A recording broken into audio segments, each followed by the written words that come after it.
महाराष्ट्र के पूर्व मुख्यमंत्री नारायण राणे जिस दिन बीजेपी छोड़ी थी 6 दिन के अंदर सीबीआई की दबिश हो गई थी, ईडी की जांच बैठी। आज स्टेटस जानने का आपका और मेरा हमारा अधिकार है, भारत की आवाम का अधिकार है।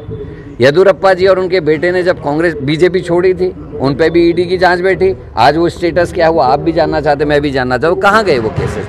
और नेशनल हेराल्ड का केस ऐसा है, एक अखबार जिसने स्वतंत्रता संग्राम सेनानियों को मदद करने के लिए जिसको खड़ा किया गया था, जिसको 5 साल तक अंग्रेजों ने बैन किया, उस अखबार को मृत होते हुए देख के कांग्रेस ने तय किया कि हम स्वतंत्रता संग्राम में लड़ने वाली पार्टी, इसको दोबारा पुनर्जीवित किया जाए। और उसको किस तरीके से पुनर्जीवित किया गया ये सबके सामने, हमने कोई चीज़ छिपाई नहीं है। और नॉन प्रॉफिटेबल कंपनी जो है यंग इंडिया, उसको पैसा दिया गया और वो जो भी पैसा देगा उसमें ना तो शेयर बेच सकता है कोई, ना ही उसका प्रॉफिट दे सकता है। ये क्लियर है, कानून में है।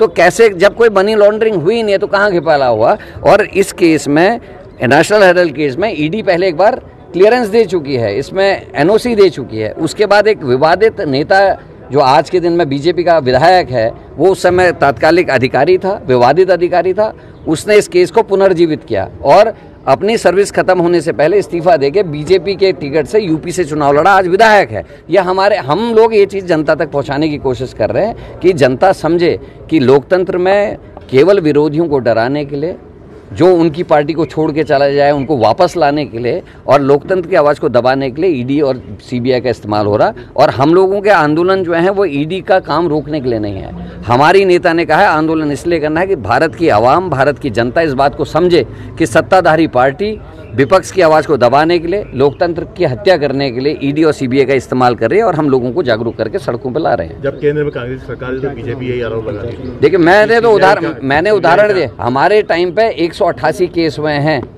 पिछले 55 साल में और इनके अकेले कार्यकाल में 800 से ज़्यादा कार्रवाई हो गई है इन 7 सालों में। तो ये कंपेयर कीजिए। कहने के लिए तो विपक्ष कुछ भी कहेगा, मैं तो उदाहरण दे रहा हूँ नारायण राणे का, मैं उदाहरण दे रहा हूँ आपको येदियुरप्पा का, और ऐसे कम से कम 7-8 और उदाहरण दे सकता हूँ बड़े नेताओं के जो बीजेपी की छोड़ते जिन पे जांच बैठी और बीजेपी पे वापस जाते जांच बंद हो गई। अध्यक्ष जी, पंचायत चुनाव